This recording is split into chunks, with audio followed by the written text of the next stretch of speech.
Rudo was a slum dweller who often broke into the junkyards of rich people to steal usable things. However, when he gets framed for his foster father's murder and gets thrown into the pit where all the garbage of the world ends up, he is forced to fight gigantic monsters made of garbage to climb his way back up and get revenge.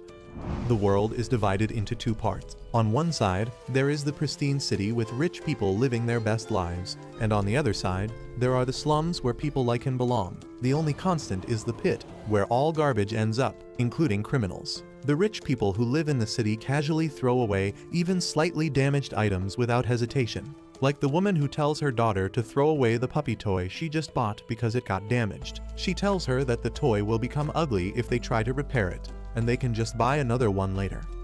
The girl has no problem with that, and her mother throws the puppy along with other garbage into the small garbage vent that leads it straight to a truck in an underground tunnel that leads to a giant trash collection site. However, the young Rudo is inside the trash collection site too, eyeing the stuff the trucks are carrying. He sneaks into the trash collection site and enters one of the rooms, but unfortunately, one guard hears some sound coming from the room, and he immediately checks inside to find someone rummaging through the garbage. The guard barges inside the room with his gun pointed at the trash thief Rudo, calling him a disgusting degenerate who is threatening the beauty of the city by hoarding trash. Rudo doesn't even respond to this because he hears those things every Tuesday. But then the guard sounds the alarm, calling for backup. Just as more guards arrive there, Rudo throws some garbage bags at them, and the clean freaks can't handle some raw eggs on their uniform, so they just watch him climb up the vent without doing anything. Rudo comes out of the vent near the exit, but the gate closes on his face, and just then, more guards come there. Open fire!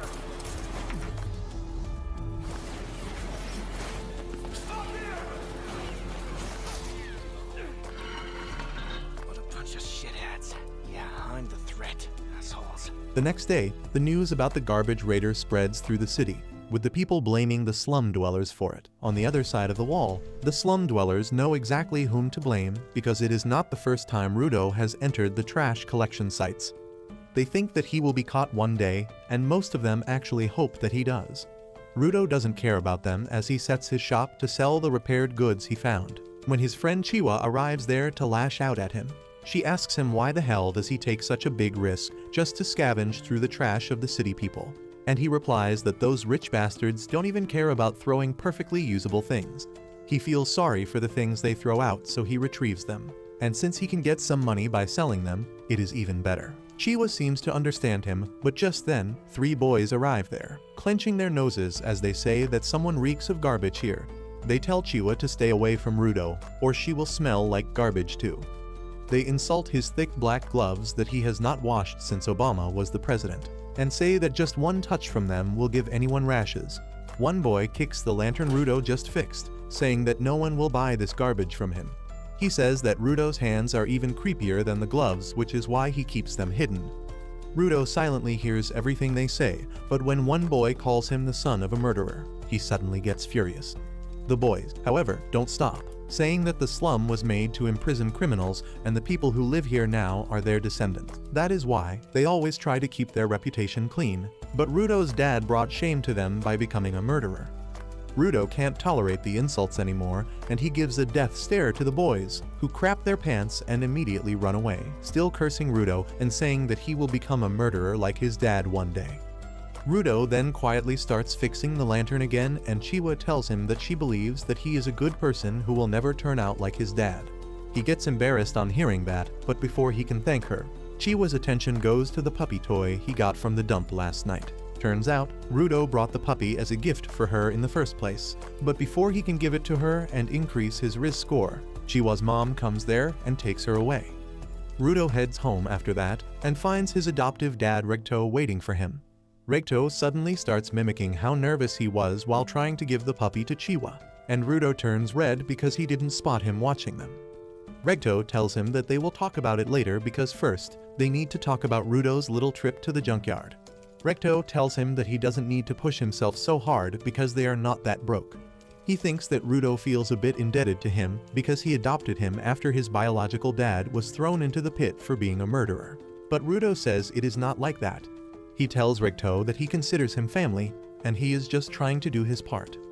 Recto simply tells him to be this honest with Chiwa too, and Rudo suddenly fumbles hard, injuring the gun wound from last night.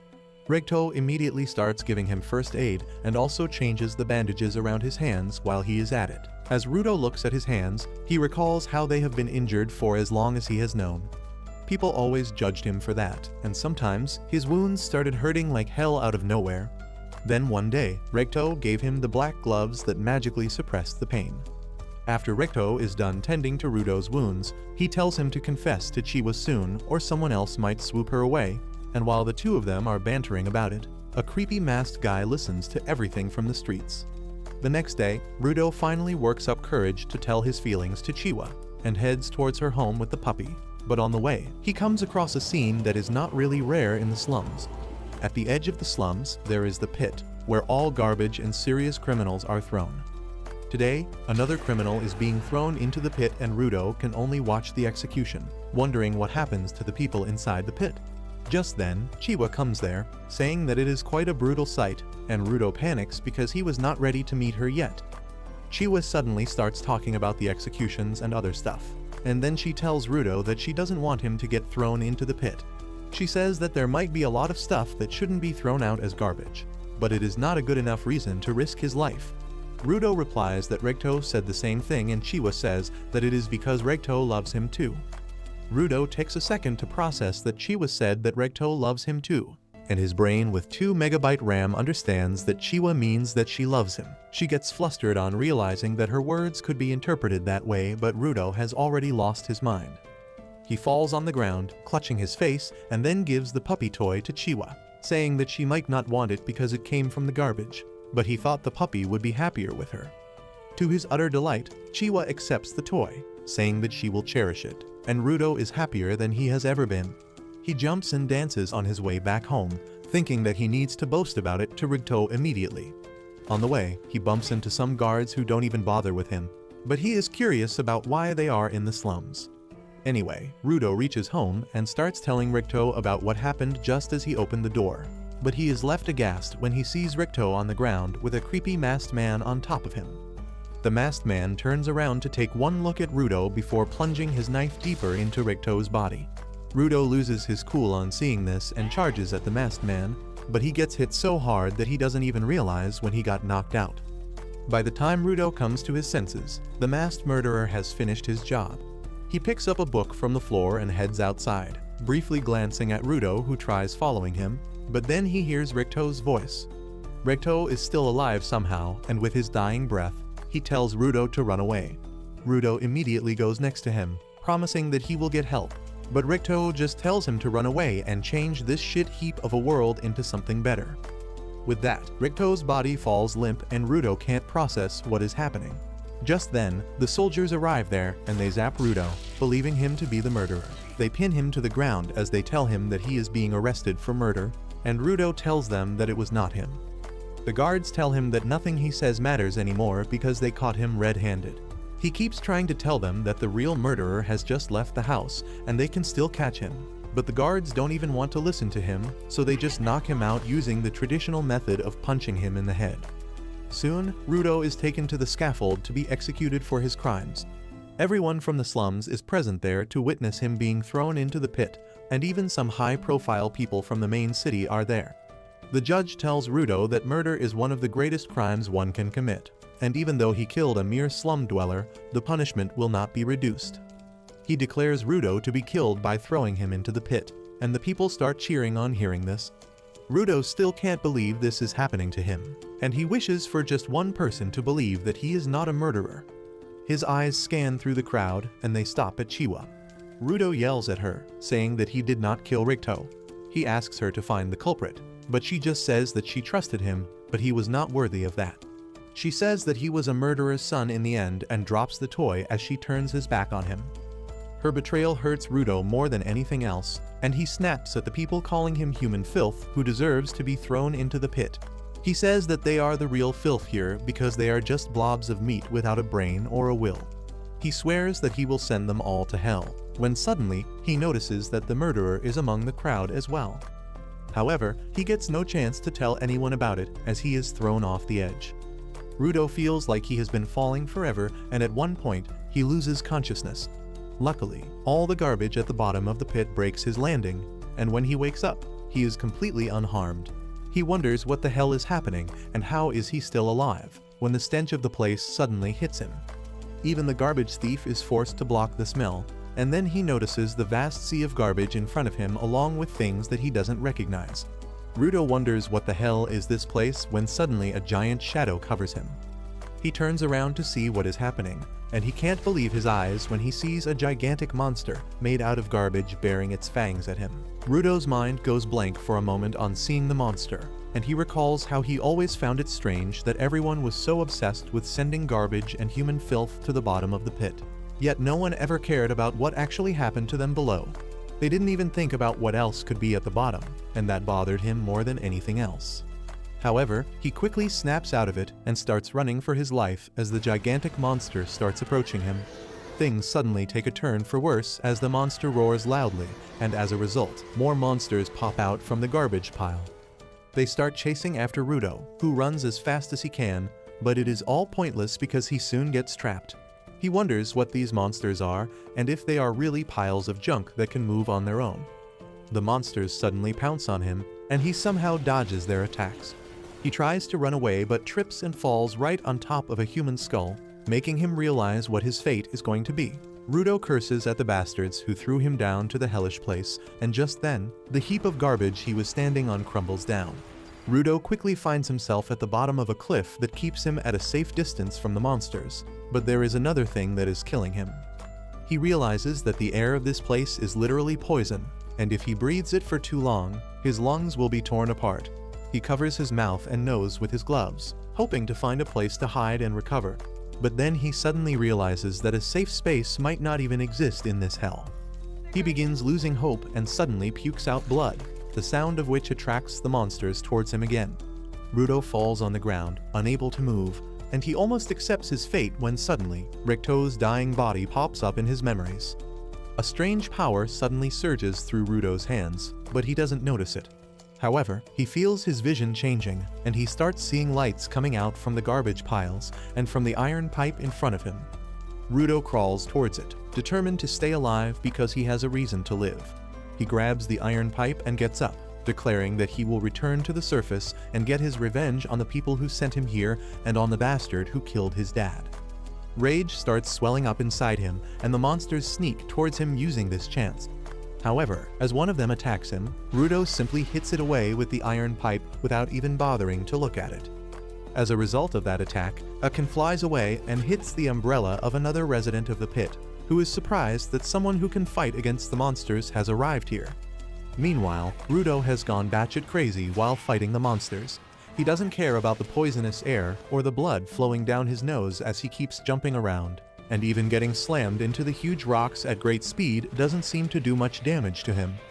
A monster crushes the rock he was stuck on, burying him in rubble, but Rudo gets out and pulls a pole along with him. He swings it with full strength, dealing great damage to the monster, but then suddenly, another monster emerges from right underneath him. Rudo somehow jumps away from its jaws, but then the results of breathing in the poisonous air finally hit him. He begins spewing blood again, and the monsters use this chance to creep up on him. Luckily, his mysterious power rises once again, giving him the strength and madness to stand in his position even as two monsters attack him at the same time. Rudo comes out of the collision safely and uses a metal sheet to cut the skull of the first monster. He then attacks the second monster, slashing it in half and causing it to explode. He takes a break after that, but then another gigantic monster begins walking towards him. The moment Rudo sees it, he decides to run away and regain his strength, but the monster stomps on the ground with its full strength, releasing a shockwave that blows him away. However, as Rudo opens his eyes, he is shocked to see a guy wearing a creepy mask standing on top of him. He wonders who is this guy and where did he come from, but the man suddenly lifts him up and kicks him ahead. Rudo coughs up some blood and is about to throw hands when the guy suddenly puts a gas mask on his face, allowing him to breathe again. Rudo is really confused now, and he asks the man if he is a local. He wants to know about this place and the monsters here, but the masked man just asks him to be silent. Obviously, someone with a single-digit IQ can't understand orders, and Rudo keeps asking him about this place loudly. The masked man once again whispers at him to shut up, but Rudo tells him to speak more clearly. He asks if they are underground, and the masked man finally snaps at this. He forgets his own advice and yells at Rudo, telling him that they are not underground but above the surface, and it is the fault of the people living at the top for turning this place into a hellhole. He then tells Rudo that the giant monsters made out of trash are attracted to sound, and thanks to him not shutting up, they have noticed him now. The masked man says that the trash beasts can't be defeated with ordinary weapons, so their best choice was to sneak away silently, but they can't do it anymore. One monster reaches behind them by this point, and the masked man decides to deal with it before anything else. A golden energy suddenly emerges from his arm and coats his umbrella, transforming it into a weapon. The monster attacks them, but the masked man simply swirls his umbrella in its face, using it like a handheld blender to grind away the monster. The monster's pieces fall away everywhere, and they suddenly turn to dust. Rudo was already surprised by the strange power-up, but now he is even more curious about the monsters not regenerating after being hit by this attack. Just then, a huge horde of monsters arrive there, but the masked guy is confident that he can deal with all of them. He dashes towards the monsters, quickly blowing them up with his bladed umbrella, and then jumps up, using his umbrella as a parachute. Rudo wonders if this is some kind of technology the people in the pit use, or if it is unique to the masked man. Meanwhile, the masked man drifts in front of the last remaining giant monster, who suddenly spits a ball of acid at him. He blocks and scatters the acid with his umbrella, and the acid violently explodes on hitting the garbage patches. The masked man then uses the monster's head as a base to jump up higher, and after that, he pours more energy into his umbrella, increasing its size and destructive power. He dives towards the monster's head with that, cutting through him and the ground as well. Once that is done, the masked man heads back to Rudo, who asks him who the hell is he. The man removes his mask and introduces himself as Injin, a simple cleaner, but the very next moment, the sick air makes him regret his decision. Injin curses Rudo for making him take off his mask, and then suddenly, Rudo collapses. While he is unconscious, he dreams of an incident from his childhood. He had returned home after being bullied and pushed into the sewer by the other boys because he told them that objects are alive, and they didn't believe him. Regto asked him if he hit the boys back, and Rudo replied that he did not.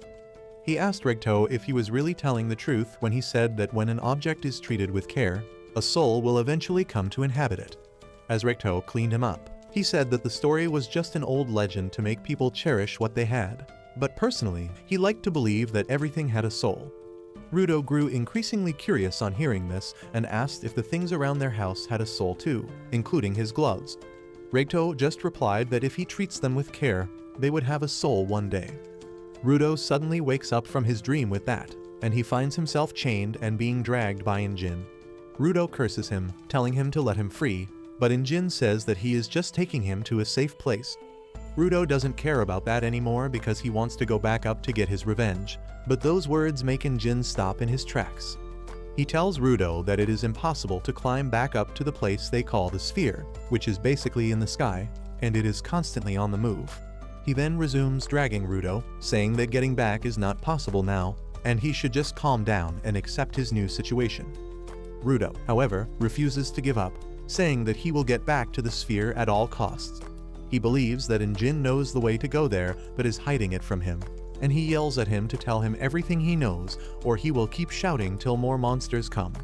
Injin is pissed at this, and he tells Rudo that he will tell him exactly what kind of place this is. He starts dragging him even more carelessly and finally takes him to a clearing in a canyon that is 100 times cleaner than the surroundings. Injin drops him there, telling him to have fun as he quickly leaves. Rudo curses him to at least free him, but Injin goes away without saying anything. Suddenly, a bunch of men wearing gas masks come out of the trucks, and they start heading towards Rudo. He wonders if they are the inhabitants of this place, and the people are also incredibly curious about him. Judging by his clothes, they wonder if he is from the sphere, and they creepily approach him with their questions. Rudo nervously tells them that he fell from the sphere, and the men suddenly throw away their masks. They seem really excited to see a living sphere dweller with them because they always found their dead bodies in the past. They get overly curious and begin examining Rudo's face, and he immediately moves away from them. The men tell him that they mean no harm and start untying him, which makes him think that they are much nicer than Injin. However, it all turns out to be a trap, and soon, Rudo finds himself chained really tightly inside a truck. He wonders what the hell is happening, but the men outside talk about how lucky they are to get a real living spherite because he will definitely fetch an enormous amount. They talk about how people pay crazy money for the body parts and clothes of the dead spherites, and finding a rare one will drive them crazy. The leader of the men then tells Rudo that the reason people are willing to pay such a huge amount of money for spherites is because they hate them. He curses the people living in the sphere who dumped all their waste on the planet until it piled up, poisoning the air and creating monsters. The people who died from the monsters or lost their homes because of the toxic air and land bear deep grudges against the spherites, and once they find a live one, they will go medieval on his. The leader then decides to feed Rudo something to welcome him to the surface, and that food is rotten meat and other spoiled things. He keeps mocking him throughout, saying that spherites like him don't even touch garbage, so he can't possibly digest food like this. However, as he tries to shove a piece of meat down Rudo's throat, the man makes the biggest mistake of his life. Rudo suddenly bites his fingers, tearing out the flesh from them and chewing it up along with the rotten stuff he ate earlier. He then starts eating the rotten food, saying that it is not trash because it is still perfectly edible. The man crap their pants because they have never seen a beast like this, but that is just the beginning. Rudo is mad at everyone for labeling things as trash and unworthy of being used, and he is no longer going to take it sitting down. His power manifests again, and he breaks free from his chains. He jumps outside and releases his energy onto the ground, lifting the objects around him. Injin watches everything from a distance, and he is really pleased to see that Rudo turned out to be a giver, a person who can give life to objects and draw out their power, just like him. Meanwhile, on the ground, Rudo thinks about Ricto's words that treating objects with care makes them alive, and they treat their humans with care too. He throws away his mask and grabs the chain used to tie him, infusing it with life and turning it into a weapon. The men rush towards him, but Rudo just hits the ground with his chain, forcing them to retreat. Their leader tells them to target the chain because a giver is useless without their object, and his men succeed in disarming Rudo quickly. However, to their utter shock and Injin's utter delight, Rudo picks up a tire and turns it into a weapon too, which is too rare even for powerful givers. He makes quick work of the men and then moves on to their leader, who keeps cursing him while crapping his pants. But just as Rudo is about to strike him, Injin comes there and stops him. Rudo suddenly snaps out of his frenzy, and his power dies down. The tire he was using suddenly turns to dust, and Rudo gets a nosebleed as he tries to figure out exactly what he did just now. Injin says that using his power so recklessly is bound to tire his body. He then apologizes for testing Rudo like this, but he wanted to make sure of his powers. He promises to tell him everything about this world and his powers, but in exchange, he wants Rudo to join the cleaners because they need people like him to fight the monsters. However, that is a bit too much for Rudo to process, and he says that he doesn't want to join them. As it turns out, Injin doesn't know what the word no means, and he takes Rudo to a clinic to get treated while calling his friend that he found a genius and recruited him into the cleaners. Rudo is shocked to hear that because he never agreed to join him. He says that he needs to go back to the sphere immediately, but the creepy doctor with eyes wider than the holes on a pool table tells him to stop talking. He screams at Rudo for going out into the no man's land, because the air there is literally poison. He calls him an idiot sandwich for getting kidnapped on top of that, and tells him to thank Injin who rescued him from 2 horrible fates in one day. Rudo curses Injin in his mind, and then the doctor, who turns out to be an old woman and gets offended when Rudo calls him an old man. Once she is done with the treatment, she kicks Rudo and Injin out. Outside, Rudo thanks Injin for paying for his treatment, and tells him that he just needs information on how to get back. He says that he doesn't have any time to become a cleaner or whatever is it that he calls himself. But Injin replies that he hoped that being kidnapped would teach him how spherites are treated down here. He tells Rudo that if anyone finds out that he is from the sphere, he will regret being born, and moreover, he cannot find any information for free here. Injin then leads him to a desolate dystopian city, but it is a lot better than the filthy world outside. He even treats Rudo to a burger, and he gulps it down without holding back because he puked out all the rotten meat he ate a while back. He used to think that the bottom of the pit would be filled with nothing but garbage. But there are cities here with people living in them. He notices a girl going inside the store and starts staring at her, but then Injin decides to give him a lesson about the surface. He says that garbage isn't the only thing that builds up here, as emotions also build up in the form of an energy called anima. The trash beasts are one of the ways in which anima manifests itself, and though they mostly stick to the garbage dumps, they sometimes attack the cities as well. He says that normal weapons can't hurt the trash beasts because their cores are made of anima, but Rudo's gloves can. Rudo is surprised to hear this, and Injin tells him that when an object is treated with care for a long time, anima gathers inside it as well, and they call such objects vital instruments. Vital instruments can destroy the cores of trash beasts, but not everyone can draw out the power inside of them. Injin says that people like them who can draw out that power are called givers, and their organization, the Cleaners, is full of givers who exterminate trash beasts.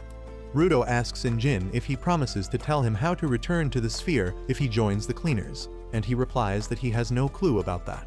Rudo lashes out at him for deceiving him, and Injin reminds that he never said that he knew how to send him back.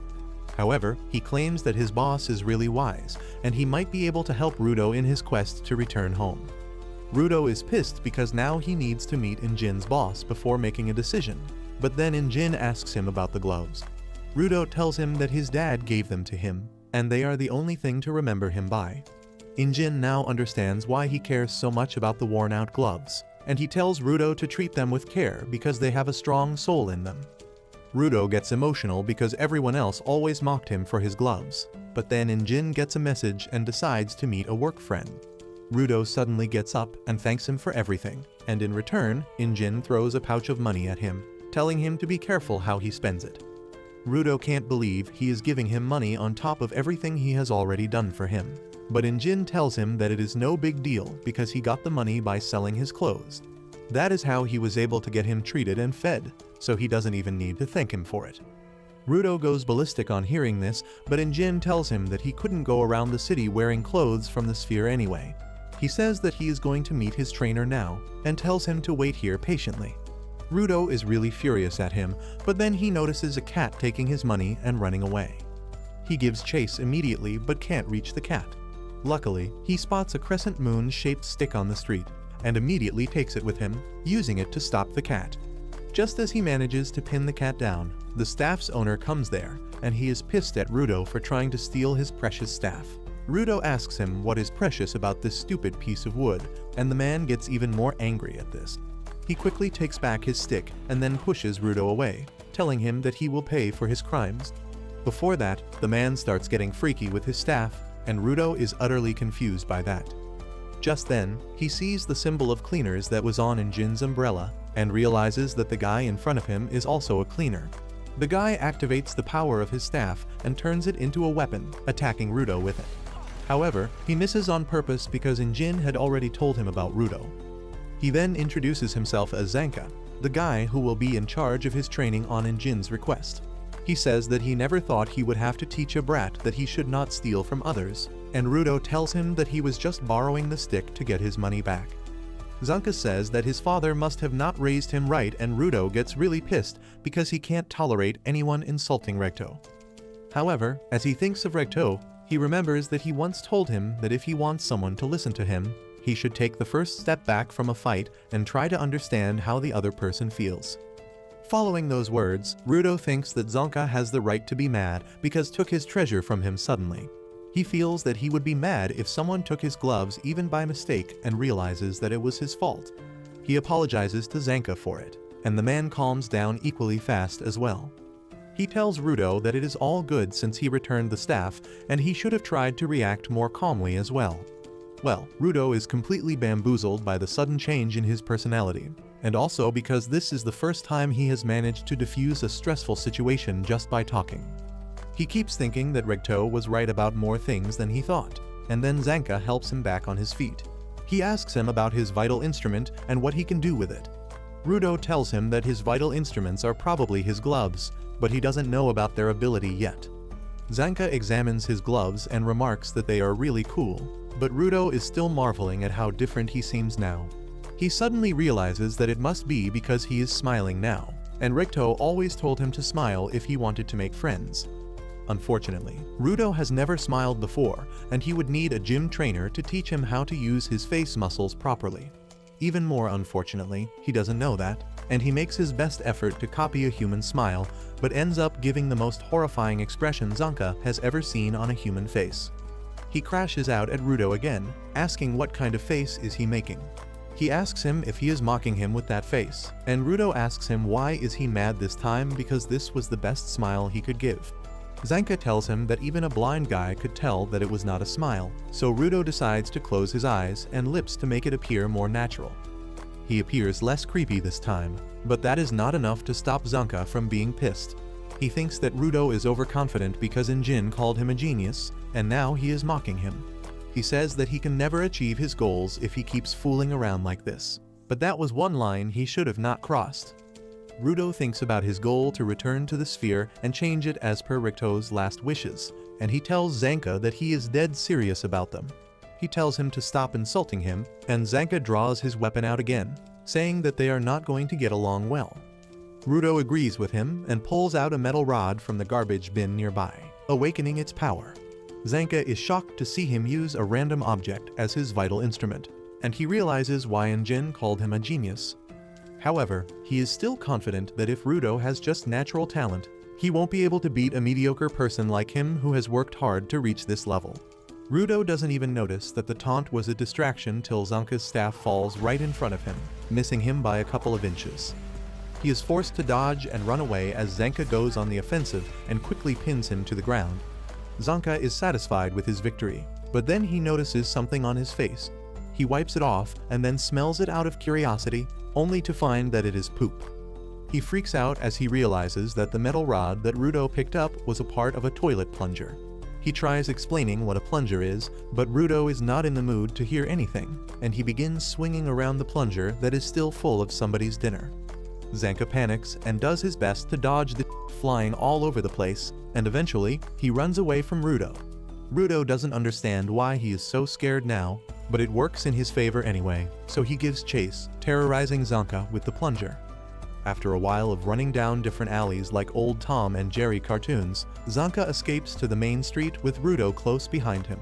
Suddenly, a cat trips Zanka, and he loses his balance, giving Rudo the chance to close the gap. He jumps up high, swinging the plunger with full strength at the petrified Zanka. He gets hit by a barrage of flying poop that knocks him out cold, and after a while, Injin arrives there to check up on them. He asks Rudo if he met his new teacher already, and he just points towards Zanka, who is lying on top of a garbage pile and spazzing out like crazy. Injin helps him get clean and gives him a ride, but he can't stop laughing about how Zanka got done in by poop. Rudo is also traumatized on learning the truth about the weapon he was swinging around on the streets, and then Injin tells him that Zanka is a spoiled kid, and he never expected someone to deal with him like this. Rudo can only stare at the mortified Zanka when he notices a pair of boots in the back seat of the car. Injin then tells Rudo that their first may have not been the best, but Zanka is going to be his teacher from now on. He praises him, saying that he is the most skilled trainer when it comes to handling vital instruments. Apparently, Zanka values Injin's words a lot, and he starts giggling on hearing that. Just then, Injin calls out to the woman named Rio in the back of the car, asking when did she come here. She wakes up from her beauty nap and replies that she was curious about the new guy. Rudo can only stare at him because she is quite pretty, and then Rio suddenly starts playing with his hair because they are quite unique, making him wonder if he accidentally came to heaven. While he is lost in his thoughts, Injin drives his car out of the city, leading them to the cleaners' headquarters situated in the middle of the wilderness. Injin drives past some destroyed cities and reaches a fortified tunnel passing through a huge rock wall. As they come out on the other side, everyone gets down from the car and Injin welcomes Rudo to the headquarters of the cleaners. Rudo is still in shock from Rio playing with his hair, and as he starts walking towards the building, a couple of flies start revolving around him. Inside the building, a tanned mommy receptionist is calmly reading a Playboy magazine, and Injin introduces her as Semu to Rudo. He says that Semu takes a look at everyone who joins them, but just as he is about to reveal her ability, she thrusts her fork at Rudo, killing both the flies in one hit. Rudo is dumbfounded at this, and then Semu welcomes him, saying that Injin told her everything about him, but she has to take a look at him personally to assess his potential. As she begins to focus on her glasses, Injin explains that they are her vital instruments that boost her vision, and if she focuses, she can see what a person is made of. This is news to Rudo, but he doesn't have much time to think about it as Semiyu awakens the power of her glasses and looks into his potential. She is shocked by what she sees and quickly turns off her ability. When Injin asks her what she saw, she tells him that Rudo is already athletic, so he doesn't need training in that matter. And he also has a good relationship with his vital instrument, though he needs some training to use it properly. Injin feels that there is more, and Semiyu says that Rudo has got poop on the back of his neck. He starts laughing on hearing this and then decides to take Rudo to meet the boss, but he glances at Semiyu while going because he knows she is hiding something. On the way, Injin tells Rudo that there are about 100 cleaners in total, including combatants, guards, and supports. However, they are always scattered around because of their missions, so most of them are not at the headquarters. He tells Rudo that he should meet some of them and it won't take long, but just as he opens the door to the living room, he finds a bunch of cleaners there and immediately closes the door because they can always do the introductions later. They soon reach the boss's room, but before entering it, Injin tells Rudo to not start the conversation by asking how to get back to the sphere. He tells him that he needs to offer something in return for that information, and he should start by promising to work as a cleaner. He also tells him not to ask about the boss's vital instrument because no one knows what it is or what its power is. Rudo is now curious about the boss, but he finds the room empty. Just then, Semiyu arrives there and tells them that the boss is out on a mission and won't be returning for a few days. Rudo is confused by this, but Injin knows that is normal, and he tells him that he needs to wait a few days to meet the boss. Rudo is pissed at this and asks what is he supposed to do in the meantime, when Rio suddenly pops up there and tells him to come watch her work. She says that he can't become a cleaner until he gets approved by the boss, so the best he can do is tag along with her as a trainee, and that also works for her because she wants to know more about him. Rudo's brain stops working because he has never had this type of female attention in his life before, so he quietly follows her. They go to the strategy room where Semiyu explains that a small town situated near a polluted zone has asked for help because small trash beasts have been found nearby. Rudo is curious about the polluted zones and Semiyu learns that Injin didn't even explain the basics to him properly. She tells Rudo that the ground is divided into safe zones that support human life and the garbage-filled polluted zones where trash beasts live. The area Rudo landed was a no-man's land, which is an exceptionally dangerous polluted zone, and most people would die the moment they step foot there. She then gives Rudo a mask, telling him to wear it at all times when he goes to the polluted zones because without the mask, he could die because of the poisonous gases in less than 15 minutes. Later, Rudo joins Rio and her team on the mission, and she tells him to stay close to her at all times so he can learn the most. He still feels uneasy about that, but then he starts wondering how long was he in the no-man's zone and how much poison did he breathe in. His attention then goes to the garbage dump in front of them, and he wonders if the people in the sphere know that there are humans living at the bottom of the pit. However, neither of that matters, because the most important thing for Rudo is the garbage heap itself. To him, it is not just a garbage heap, but a treasure trove where he can find usable things and repair them without anyone scolding him for that. He then catches up with Rio and asks her who are the other guys with her. She replies that they are supporters, and though they don't have special powers like the combatants, they are really helpful in the missions. One of the supporters offers Rudo his hand for a handshake, and as he nervously takes it, the supporter squishes it with his full strength. Rio laughs at Rudo wriggles in pain, telling him that this guy has incredible grip strength and he can tear through a trash beast's outer shell with his bare hands. Rudo doesn't think he can handle this psycho bitch any longer, when one of the support alerts everyone that the trash beasts are coming. Rudo decides to watch it closely to learn as much as he can. Soon, a bunch of small goat-like trash beasts come out of the creepy trash forest, and Rudo panics, asking Rio how are they supposed to deal with these many enemies. She tells him to chill because they are just weak and slow trash beasts who can't even get past the wooden fence. Her words are proven true as the goat trash beasts attack the fence and fail to do any damage, but then suddenly, the second wave arrives there, and it has bigger and more ferocious trash beasts. They begin pushing the fence and breaking it, and Rudo panics, asking Rio what should they do now. She again tells Rudo that these beasts are just a little bit stronger than previous ones, and they are still perfectly fine for training a newbie.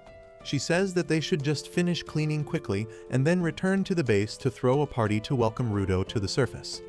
He can't believe that she can be so laid back when she is constantly risking her life fighting the monsters, and Rio tells him that if he wants to survive on the ground, he needs to have a positive outlook towards the world.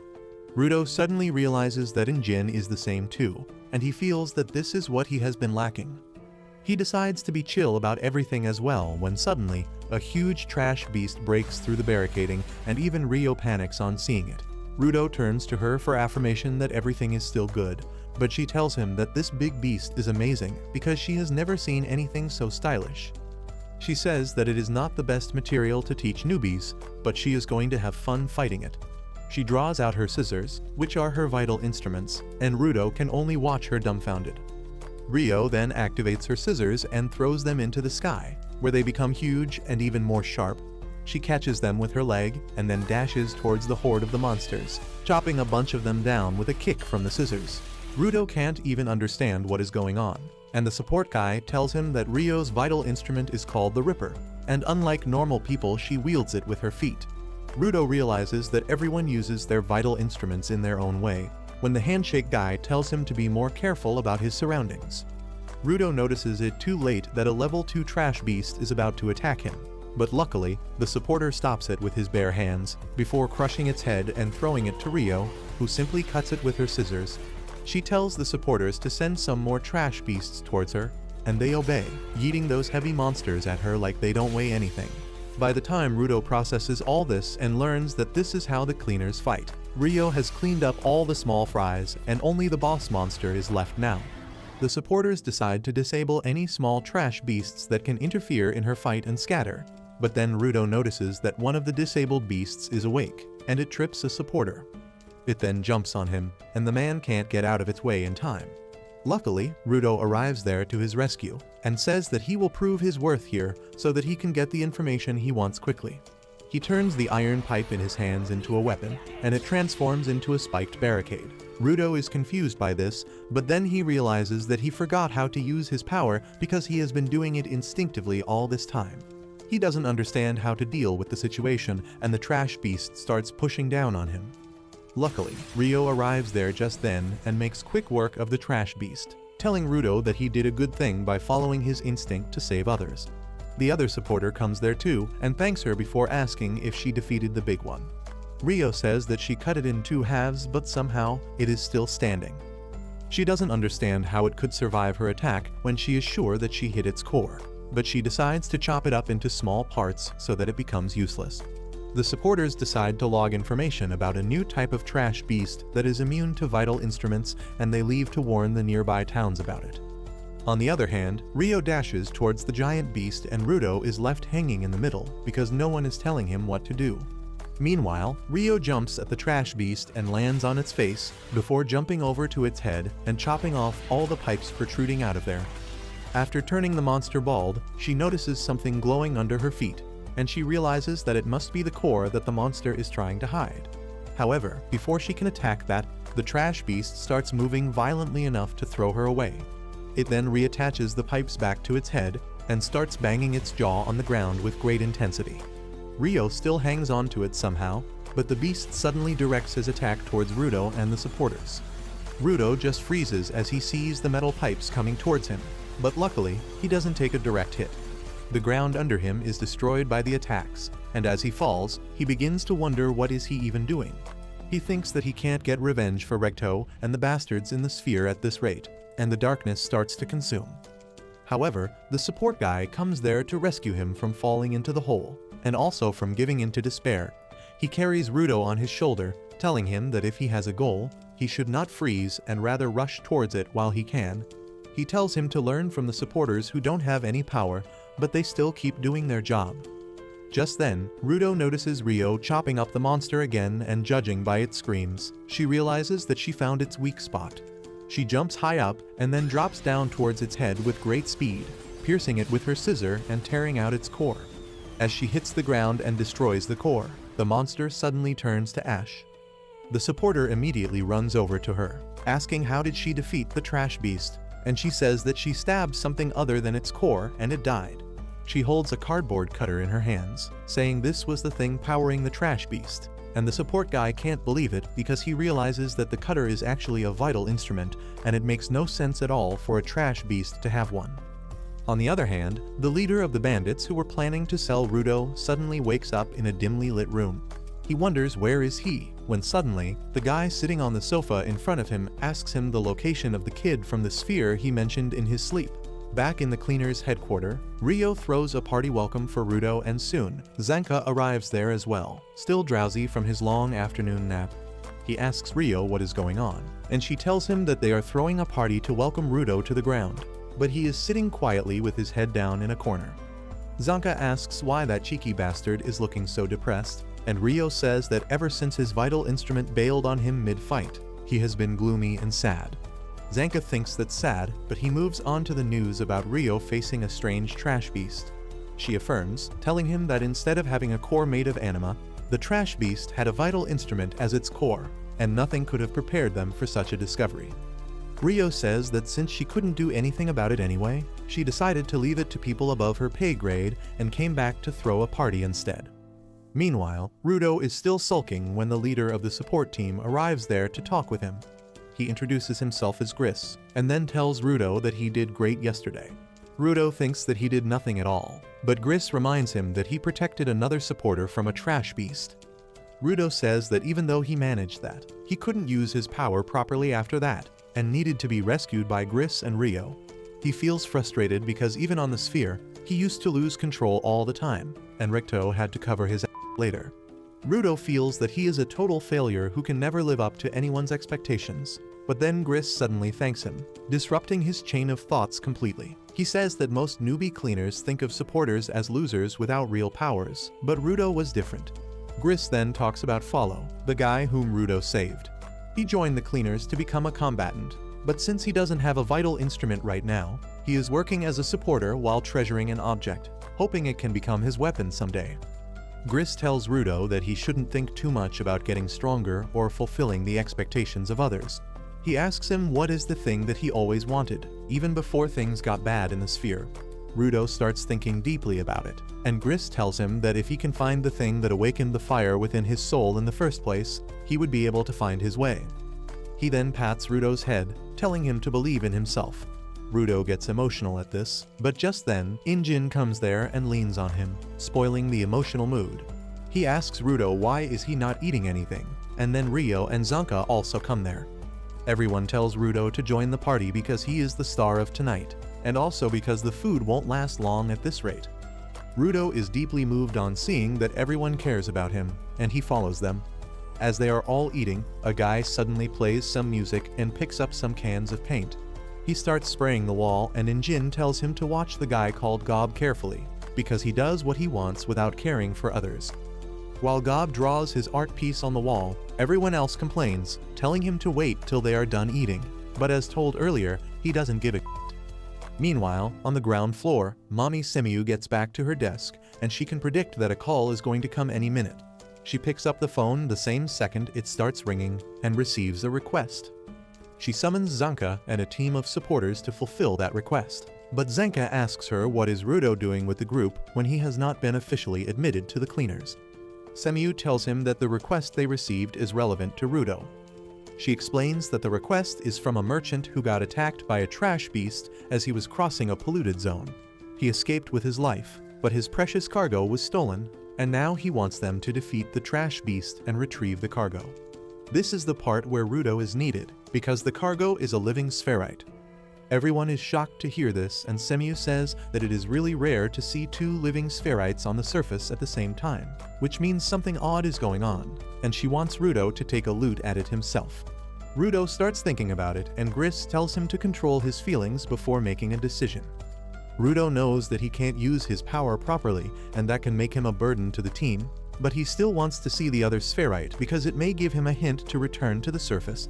He decides to tag along, and Zanka is not really pleased by this, but Semiu knows exactly how to get him to agree to everything. She says that this quest was initially meant for Injin, but he is busy with another request at the moment, and he said that he trusts Zanka to do it. That is enough to turn on the #1 Injin fanboy, and he cheerfully leads his group through the polluted zone. On the way, Rudo asks Gris if he doesn't carry a weapon, and he replies that he has a knife, but he trusts his hands more than that.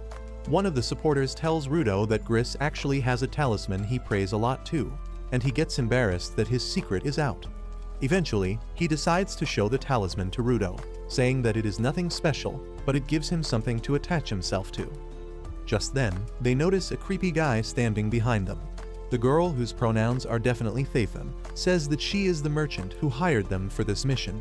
Rudo suddenly starts asking her questions about the spherite, and the merchant replies that she was transporting her luggage when she accidentally ran into an unconscious spherite. She was worried about them, so she carried them away, but then the trash beast attacked them and kidnapped the spherite. Rudo confronts the merchant if she plans to sell the spherite, and she denies that allegation, telling him that she doesn't want to do that and she is just really curious about spherites. Zanka feels like this story is a pile of garbage like the one they are heading to. Trash beasts are known to attack humans on sight, and they don't go out of their way to kidnap one. He thinks that something is suspicious, but decides to deal with it when the time arrives. The merchant then leads them to the building where the trash beast ran after kidnapping the spherite. Zanka tells everyone to be on guard because the trash beast can attack them from any direction. But as they enter the building, they find it empty aside from a person at the other end. The merchant says that it is the spherite and begins pushing Rudo towards them, and the other cleaners also get pushed along. Once they reach close enough, Rudo realizes that it is not a person but a doll dressed like a spherite. But it is too late as the merchant jumps backwards, telling them to hurry up. The next moment, the ground under Rudo's feet turns into mud, and the entire group falls down to the lower floor. They wonder what just happened, and the merchant asks them if they are all right. They tell her that they are fine and ask what is this place and where is the spherite. The merchant laughs creepily and points at Rudo, saying that he is the spherite before suddenly turning into mud and melting. Just then, they hear two voices calling out to the spherite giver, and then a pair of purple lights start approaching them from the darkness. Zanka understands everything now, especially because of the purple electric lights. He knows that the people who set them up are called the Raiders, and they don't even bother to hide that they plan to steal Rudo from the cleaners. Rudo is confused about these new group of weirdos, and Gris tells him that they are bandits of this world. But what makes them dangerous is the fact that they are all givers as well. He immediately commands his team to find an escape route, while he and Folo are going to protect Rudo. He asks Zanka to handle the two raiders on his own, and though reluctant, he knows there is no other option. The supporters run in the opposite direction with that, and Gris tells Rudo to follow them.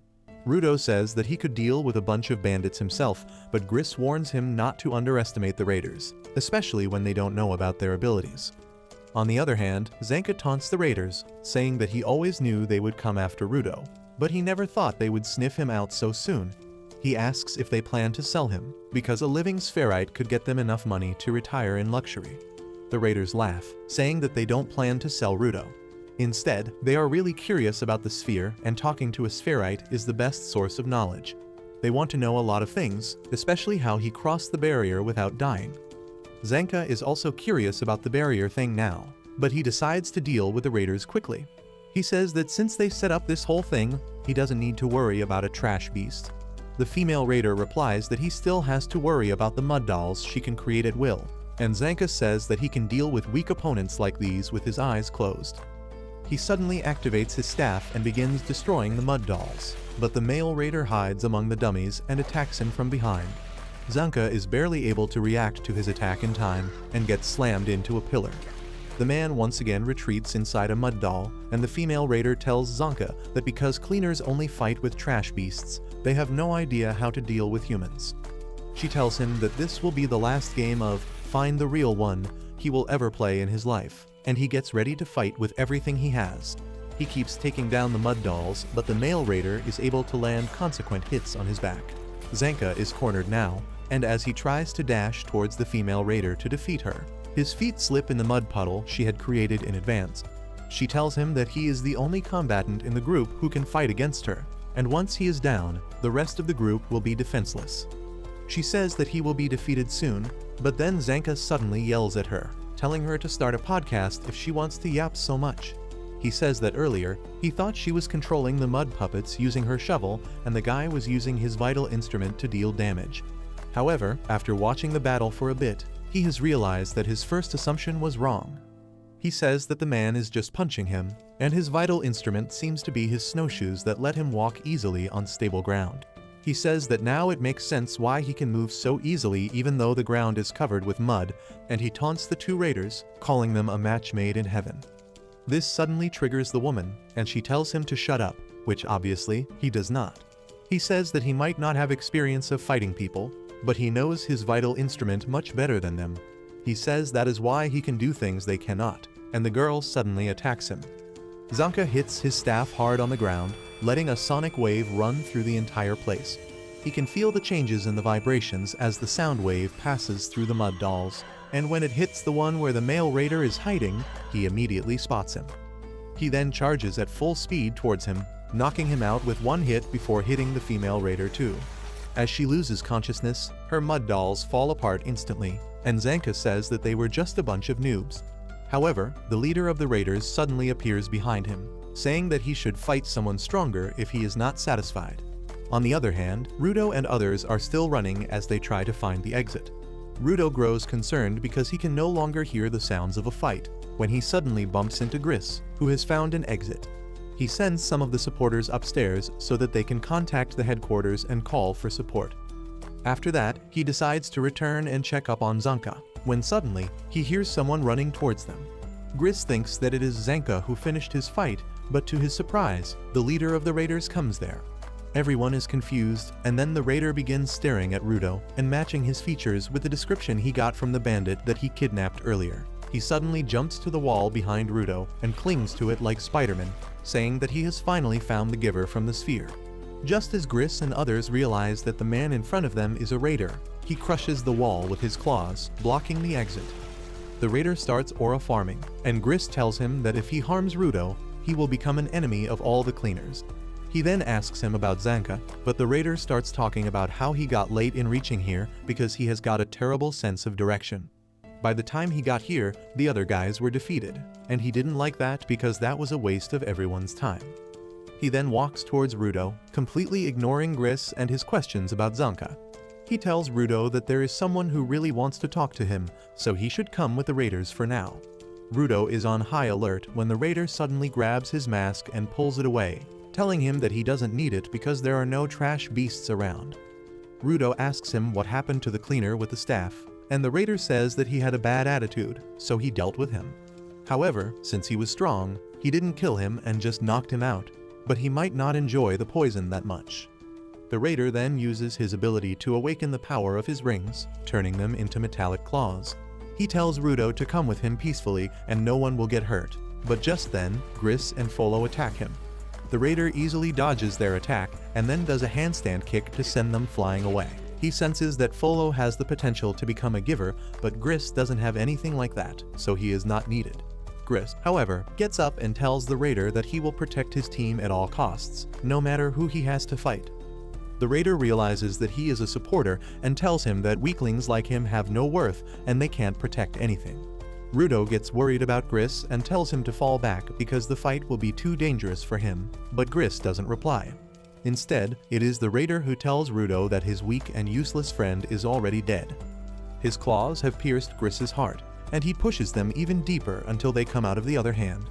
Rudo can only stare at the sight in horror as Gris's lucky charm goes flying, and his mind goes completely blank.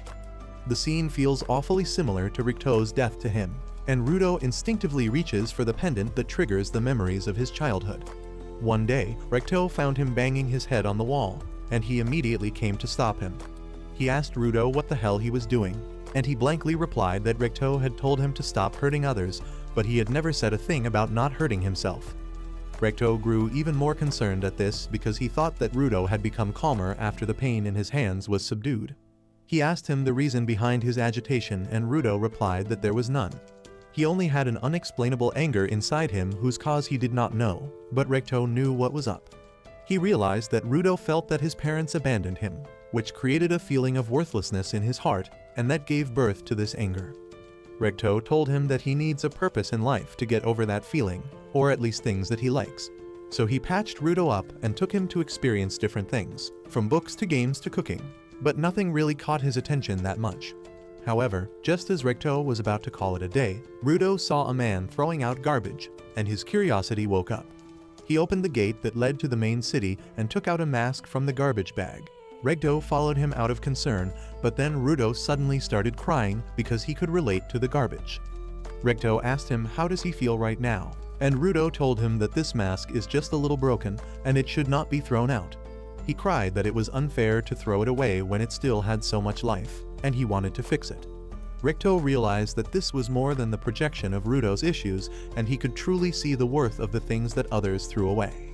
Back to the present, the pendant turns into a vital instrument in Rudo's hands, and the raider is shocked by that. Gris, who is somehow still alive, realizes the truth about Rudo's powers now. He says that Rudo doesn't turn things into vital instruments, but he brings out their unused potential to life. With that, Rudo awakens the potential of the pendant, turning it into a creepy sentient weapon. The raider is truly amazed by that, and he starts drooling as he asks Rudo what does his vital instrument do. On the other hand, Folo puts Gris in a more comfortable position, but he is still in a very critical state. Rudo thanks Gris for showing him the path out of his depression, and tells him that without his help, he would still be stuck. However, now he knows what he should do, and he will start by kicking the raider's ass and proving that he was wrong about everything he just said. The raider likes his attitude and finally introduces himself as Jabber, saying that he likes nothing more than determined fighters and strong givers. He then attacks Rudo, and the two of them engage in a serious battle. On the other hand, Gris is still bleeding out and Folo is worried about him. However, Gris assures him that he will be alright. He then starts thinking about Rudo and says that he could not use his powers properly the last time because there were a lot of emotions that were clouding his true purpose. But this time, they don't have to worry about that. Meanwhile, Rudo is completely on the defensive, forcing Jabber to attack him and retreat when he can't find any opening. He tries to taunt Rudo into attacking him, but he simply asks him to attack him if he dares. Jabber tells him to be a bit more cheerful and enjoy the fight as he charges at him again, but Rudo just dodges his attack. Jabber attacks him again, and this time too, Rudo just dodges effortlessly. Jabber soon realizes that his attacks can't even hit Rudo, who explains that it is because of Gris's pendant. Gris prayed to the talisman that everyone should return safe from their missions, and that means it is a vital instrument that focuses on defense. Jabber gets that it increases the guaranteed dodge rate, but he tells Rudo that he can't fight back with this vital instrument. Rudo tells him that there is no need for that, confusing the raider. He explains that he has dodged everything without even moving from his place, and it is Jabber who keeps on moving around, so he can predict where he is going to move next. Jabber doesn't really care about his yapping, and he lunges at Rudo again.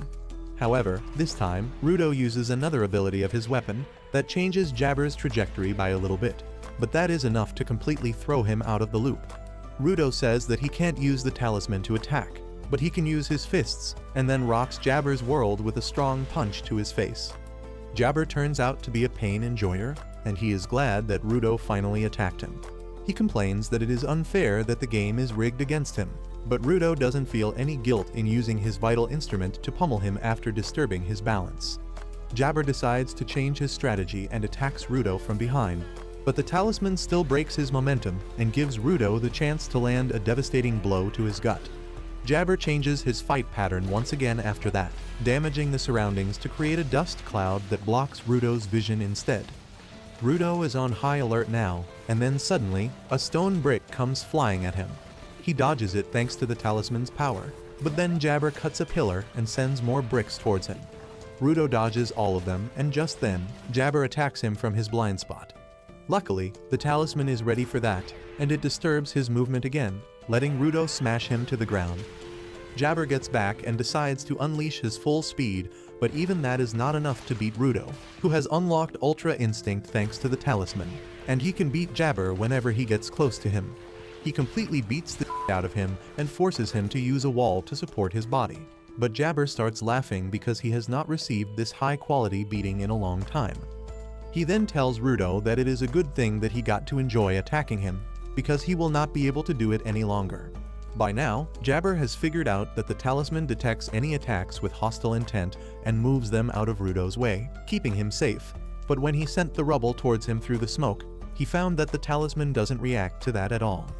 Rudo doesn't get why is he yapping about that all of a sudden, and then Jabber tells him that his right claw has a powerful neurotoxin. He suddenly stabs himself with his claw, and Rudo gets even more confused about his motives. Jabber tells him that he will now lose consciousness and then rampage randomly, and he is sure that Rudo's talisman won't count that as hostile intent. He asks him to dodge that and then gradually falls asleep. Rudo can only watch him with disgust and shock, but then Jabber suddenly wakes up, and true to his words, he starts attacking indiscriminately. Jabber goes into berserk mode as he gets up while still being unconscious and lets out an eardrum-shattering howl. Rudo can only watch him in shock as Jabber suddenly dashes towards him while spinning rapidly and destroying everything in his path. Rudo somehow dodges the attack, and he can't understand how Jabber can be so strong even in this state. Suddenly, he notices that Folo and Gris are not too far away from their location, and if Jabber turns towards them, they both will die. So Rudo runs in the opposite direction to lure Jabber, and his gamble works. The berserk Jabber attacks him, and Rudo tries to use the talisman's power to stop him. However, that doesn't happen as he planned, and he has to block the attack himself before throwing the berserker away with a judo move. Despite breaking the concrete floor with his head, Jabber is still as blood-crazed as before, and Rudo thinks that battlefield experience and determination can make people do the unthinkable. However, an alternative idea suddenly springs in his mind, and he thinks that Jabber might be a masochist. He remembers the time when he used to get beat up by bullies on the sphere, but he didn't fight back because Ricto told him not to. The boys asked him if he was a masochist, but he didn't know what it meant that time, so he went back home and asked Ricto about it. Now that he knows that masochists are psychos who get off on pain, he thinks that if Jabber really is one of them, he doesn't know how to stop him. Anyway, Jabber charges at him with mindless fury, and Rudo can only try to dodge his attacks. He keeps running backwards as he attempts to block and evade the attacks, but Jabber is too strong for him. He manages to get past his defenses, but just as his claws are about to slash him, Zanka's staff comes flying there and pins him to the ground. Rudo recognizes the staff, and just then, Zanka comes there, struggling to stand upright, but determined to get even with the bastard who left their fight without even defeating him fully. Rudo asks him if he is even in the condition to fight, but Zanka tells him not to underestimate him. He then notices the vital instrument that Rudo is using and remarks that he finally seems to have gotten the hang of it. Rudo replies that it is not helping at all right because it can't block Jabber's attacks in his mindless state. Zanka understands the vital instrument reacts only to hostile intent, and Rudo is surprised that he already figured it out. Zanka tells him that while he was struggling to come here, he saw him fight from a distance and decided to figure out his fighting style because that would help in teaching him later. Zanka says that since Rudo can't fight with his vital instrument, and he can't move so well because of the poison, they don't have a way to defeat Jabber. However, he has an idea, and he asks Rudo to let him attack him just once. Rudo is shocked at that suggestion, but Zanka explains that since he can't move well, Rudo's vital instrument might detect his hostile intent and move him to the place where he wants to be. That way, he can reach Jabber and defeat him because Rudo doesn't have the option to attack him anyway. Rudo asks what happens if his vital instrument isn't triggered, and Zanka tells him to man up and take the hit in that case. Just then, Jabber wakes up and both of them get ready to face him. He charges at them, slashing the pillar they were standing near, but both of them make it out safely. Zanka tells Rudo to let the claws even graze him because that will quickly paralyze him. He is pissed at that and decides to attack Rudo to vent out his frustration. Luckily, the talisman works exactly like he thought, and it moves him straight towards Jabber, letting him hit the bastard away. Zanka is impressed by this, but Rudo is furious at him. Since the talisman deflected the attack, it means Zanka attacked him with hostile intent, but he claims that it was just a little test. He then walks back to Rudo, saying that they can work with this team. He positions himself to strike him again, and at the same time, Jabber gets back up. He dashes towards them, and then Zanka attacks Rudo, whose ability hurls him ahead instead. He once again gets close to Jabber and lands a devastating hit. Zanka is surprised that the talisman can be controlled so well by Rudo, and he can send him considerably far. He then attacks him again, and Rudo sends him towards Jabber one more time. Thanks to Rudo's control, Zanka hits him with a lethal combo that knocks him back to his senses. As Jabber sees Zanka in front of him, he gets a little excited, but the next thing he feels is Zanka's staff landing on his head, knocking him out for good this time. As Zanka lands on his feet after that, he stumbles to the ground. He thinks that they have won the fight, and Rudo also relaxes a bit, causing the talisman to deactivate. It suddenly turns to dust and crumbles like Thanos just snapped it out of existence, and Rudo panics. He tries to save the talisman since it belongs to Gris, but he can't do anything except watching it fly away. He starts having a panic attack, and Zonka wonders if the talisman got destroyed because of Rudo's ability or if there is something else at play here. Rudo, however, blames himself, and he suddenly has a mental breakdown that turns physical as he falls to the ground, writhing like a fish taken out of water. Zanka sees the claw marks on his back and realizes that he got struck by Jabber without either of them knowing. Just then, he notices Jabber poking himself with his left claw, and he suddenly stands back up, completely fresh. He looks around and says that he must have done a great job while he was out cold, and then heads towards Rudo. Zanka asks him to stop, asking how the hell can he move despite taking so much damage, and Jabber stops to monologue about his abilities. He says that his left claw has a powerful painkiller that takes away his pain and he can function normally again. He then says that his right claw's poison will probably work on Zanka for 30 minutes, so he decides to give him another dose to make sure he doesn't get in his way. Zanka is helpless as Jabber stabs him, leaving him struggling on the ground. He then heads over to Rudo, who is still spasming, and picks him up to take him to their base. Zanka can't even yell at him to stop this time, and he can only watch Rudo being taken away silently. Meanwhile, Jabber is glad that he completed his mission, and he doesn't even care about his two teammates that are lying knocked out in the building. Rudo is still conscious even though he can't move, and he blames himself for putting everyone's life in danger. Just then, Jabber leaps out of the hole in the floor that his teammate made, but instead of being inside a building, he finds that he is outside. He thinks that it shouldn't be possible because he clearly remembered the map, but just then, he sees Rio there, waiting for him. Injin is with her too, and Jabber finds that out when he gets hit in the guts with his umbrella and hits a wall with tremendous force. He somehow stays awake despite that and notices that Injin has other scary-looking cleaners with him. Turns out, the supporters who escaped earlier called for backup, and Injin and others were close enough to respond in time. One supporter is worried that Gris and others might be dead, but Injin assures her that they are strong and won't die so easily. He asks her to take a team and rescue them, and in the meantime Jabber begins screaming that they look really strong and he is in no condition to fight them. Just the thought of how helpless he is turns him on, and Injin is shocked to learn that Rudo has been fighting this freak masochist this entire time. Rio remarks that he looks better than she expected, and the other cleaners pity him, saying that he looks a lot worse than they thought. The big guy gets angry and says that it is unforgivable that someone tried to harm one of their teammates, but the other guy tells him to shut up because he is annoying. After that, Injin tells Jabber that they are going to take him into custody and interrogate him. He asks him if he really thought that he could mess with the cleaners and then crawl back to whatever hole he came from. Jabber gets even more excited on hearing this and asks if they are going to lock him away in a prison for life where he has to come up with a plan to break free by himself. He gets up, saying that he knows he is going to lose, but he has got orders to bring back Rudo, and he is not going to return to his face as a failure even if he dies in the process. He awakens his weapons again, but just as he is about to charge ahead, someone hugs him from behind and tells him to stop. Jabber recognizes the lowly as one of his teammates and tells her to leave him alone because he still has a mission to complete. She tells him that the time is up, and they can't do anything because the cleaners are here. Jabber is still adamant about finishing his mission, so the girl tells him that the boss had a very big smile on his face. Jabber suddenly stops at this, and the girl tightens her grip around him to keep him in check. Ultimately, he decides to listen to her and return home, and as he steps aside, the mystical manhole portal in the wall behind him becomes visible. Jabber tells everyone that he has to leave now, and asks them to give Rudo his regards because he must be knocked out due to his poison right now.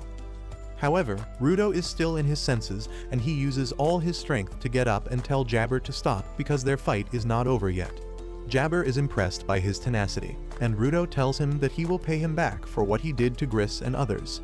Jabber is happy to hear that and says that they will fight another time, but then he notices his gloves and the unique design on them. He excitedly remarks that their boss would be happy to learn that Rudo has got something from the special series too, and then enters the portal after the lowly. As soon as he puts the manhole cover on, the portal disappears and everyone is surprised.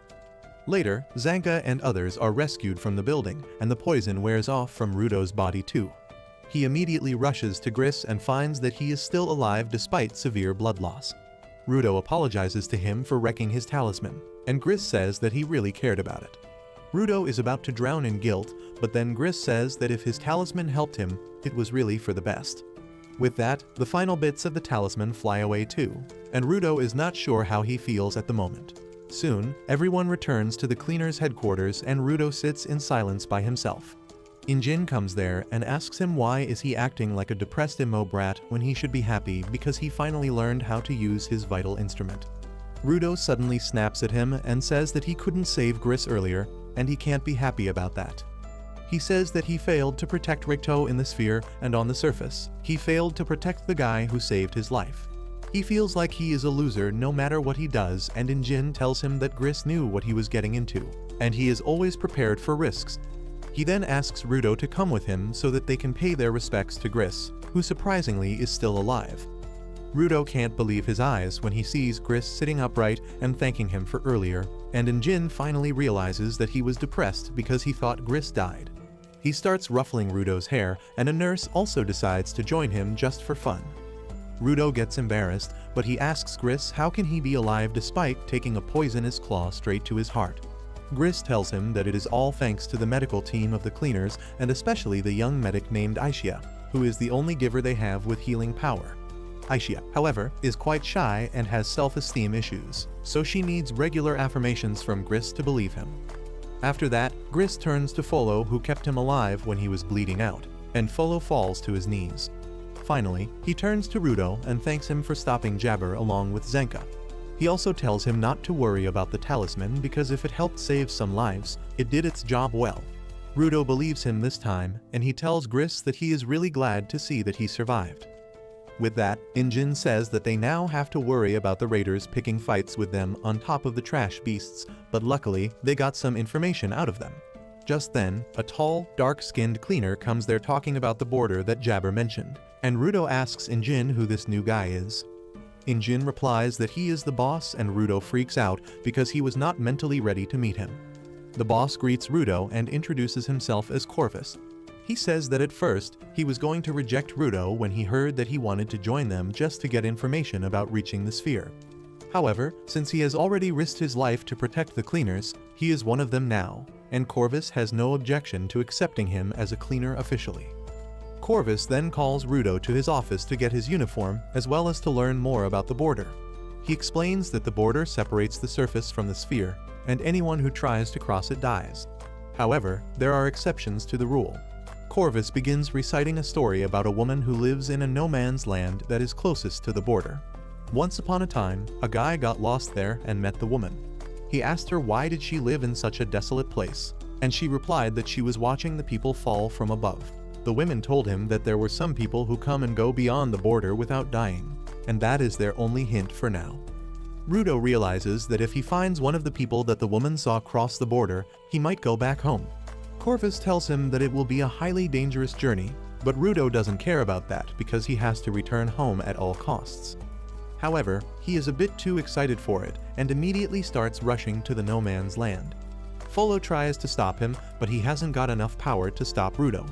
Luckily, Injin arrives there and gets Rudo to stop, telling him that he can't go to the no man's land with such half-assed prep.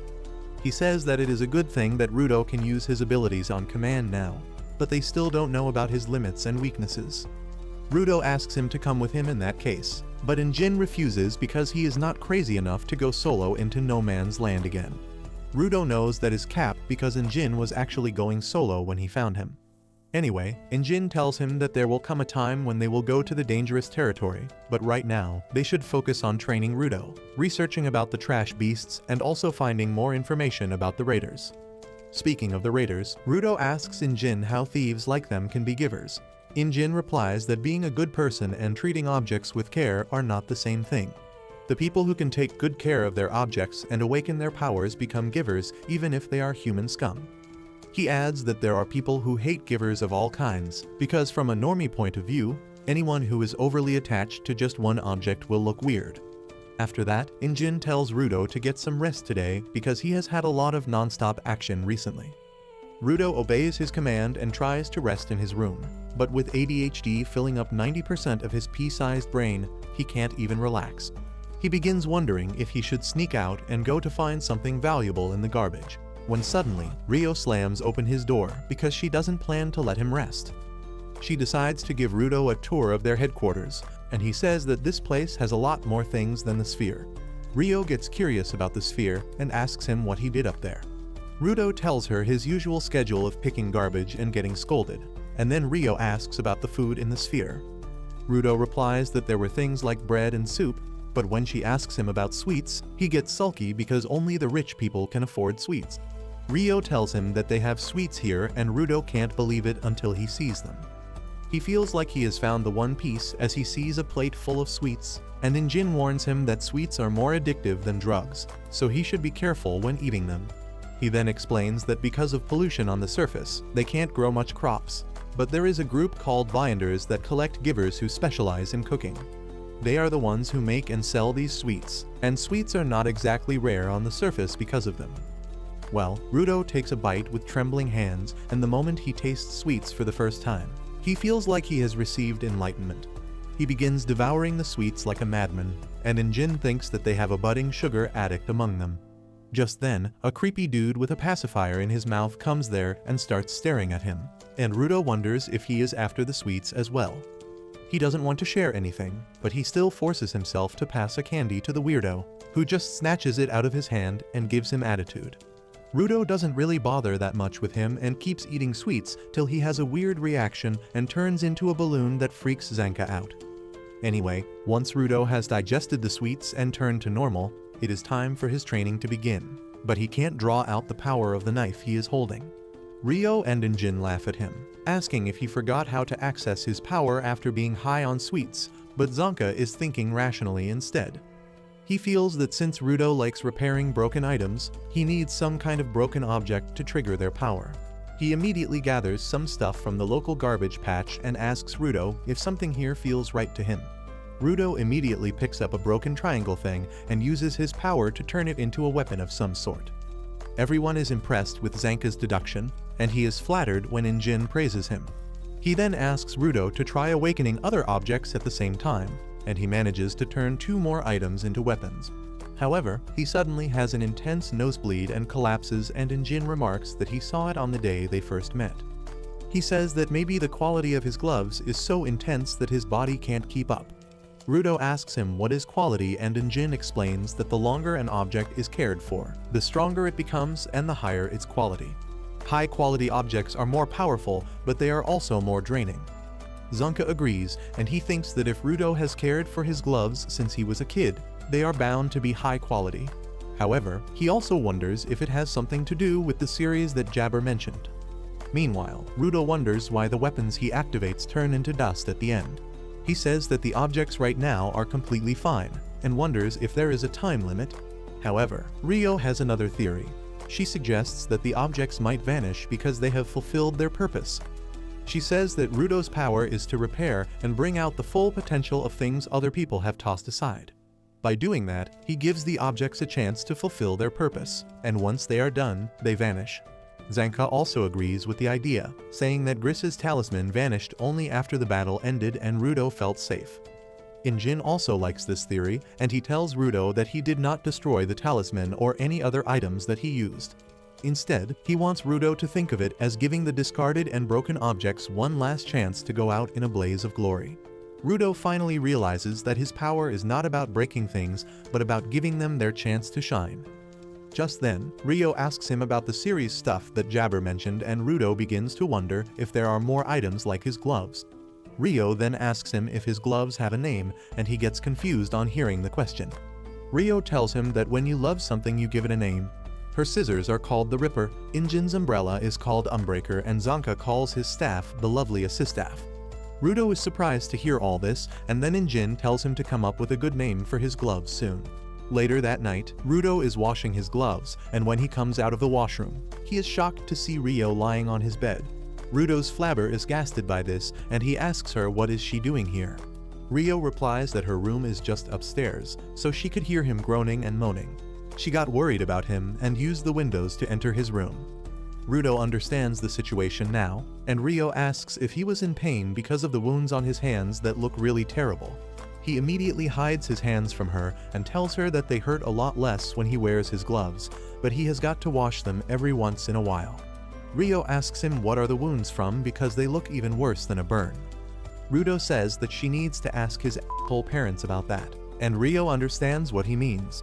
She says that parents give them a lot of things, with trauma being the topmost thing on the list. The next day, Injin takes Rudo to see the boss, who says that since there is some time to get his full face ready, Injin should finish the rest of the prep. Rudo is confused by this, and Injin tells him that full face refers to the mask that all cleaners are ordered to wear when they enter no man's land. He takes out his mask to show to Rudo and then says that they have an artist among them who makes these masks. But he is a weirdo with extreme ADHD, so he can't work if anyone even mentions the deadline before him. Right now, he is working on Rudo's mask, and it seems he will take time. Corvus says that in the meantime, they will finish up the prep by casting a spell on Rudo. This confuses him even further, so the receptionist mommy explains that there are a lot of uncertainties in the garbage zones, and to make sure the cleaners are lucky enough to avoid them, they have another artist draw a protective spell on them. The boss has given him to paint anything he wants, so he sometimes paints around the headquarters. But lately, he seems to be busy in another city. Injin says that he is going to the canvas town to find the painter, and he is taking an entire team with him. The team includes Zanka and Rio, as well as Gris and Folo along with some people from Injin's crew. He introduces them all one by one to Rudo, saying that usually they take 5 supporters with them. But since no man's land is more dangerous, they are going to take only 3 elite supporters and increase the number of givers instead. Just then, the big guy named Delman comes there and Rudo is intimidated by his size. Delman suddenly starts screaming in Rudo's face, saying that he has heard his life story, and he feels pissed that the people in the sphere discriminate between humans. He claims to like passionate people like him and tries to recruit him into his group. But just then, his partner Tamsi comes there and stops him. He says that since Injin has already recruited Rudo into his faction, they shouldn't try to steal him. Just then, Injin joins the fray and asks Delman to give one of his trademark passionate speeches. As Delman grits his teeth, Zanka plugs his ears right in time before the giant begins a speech about how they will never give up despite the challenges they face. His passion is contagious, and after being confused for a minute, even Rudo joins the other screaming people. However, once they get in the car to reach Canvas Town, everyone becomes silent. Soon, their destination comes into view, and Rudo is mesmerized to see it because it looks like an art project even from a distance. Once they reach the city gate, Rudo notices that all the walls have graffiti over them, but he is more curious about the dome-like structure.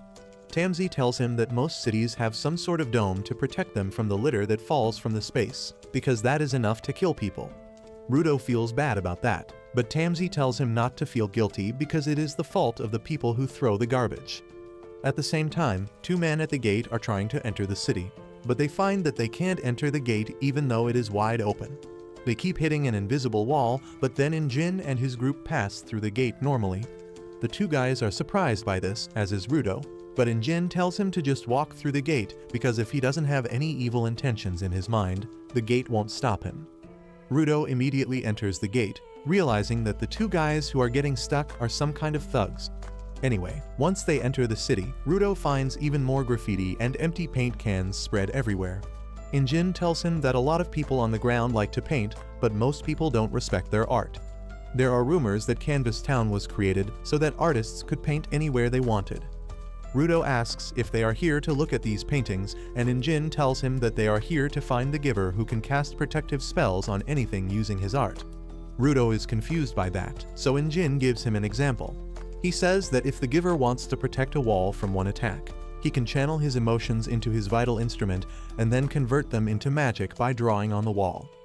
He then says that the 2 people outside couldn't enter the city because the giver painted a spell that forbids people who plan nasty things from entering the city. Rudo says that his powers seem really crazy, and Injin remarks that his vital instrument is quite rare.